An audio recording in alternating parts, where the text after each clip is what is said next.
Liquidity is the only reason people make money in crypto, to be honest. 70% of all rug pulls in 2021 came from liquidity pools below 100K. Liquidity is the lifeblood of crypto. The literal definition of liquidity is how easily you can buy and sell an asset without changing its price. Without it, it's like holding chips in a casino that's going bankrupt. People think that just because a coin has a dollar value that determines if something is cheap. This is not true. We live in a world of retail where if you go buy a pair of boxers, it being $5 is relevant because you're not going to resell the boxers. In cryptocurrency, cheapness is your ability to sell it for more in the future, which is completely different on how you shop. And again, liquidity is the reason why you're going to be able to sell in the future for more. As the liquidity increases, the price does as well. Remember, price lies, liquidity doesn't. The way that you could actually see the liquidity is through an automated market maker or an AMM. And this is a smart contract that lets people trade using a pool of tokens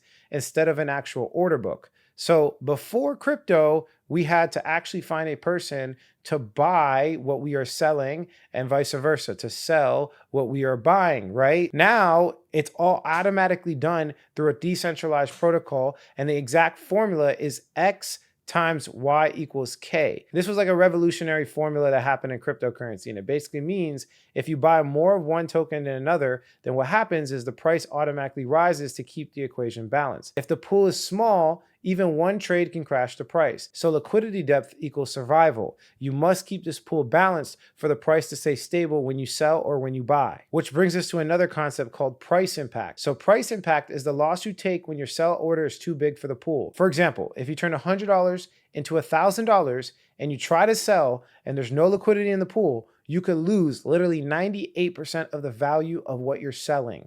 Meaning you didn't make money. And this is because the pool is so small and what you're selling is so big. Now think of that same concept with people that are trying to buy $2 million worth of a token. If the liquidity pool is 100K, it's gonna like quadruple the price as they're buying. So please just remember this one thing. These liquidity pools are like the bank of crypto. The more assets that are in it, the more credibility behind it. Now, if it's too big, then the price will never move. So the goal here is to find a sweet spot where the liquidity is small enough, but has enough credibility so it can move fast and it's not an exit scam. I have learned the hard way that you do not win when the price of your coin goes up in crypto. You only win when you can exit clean.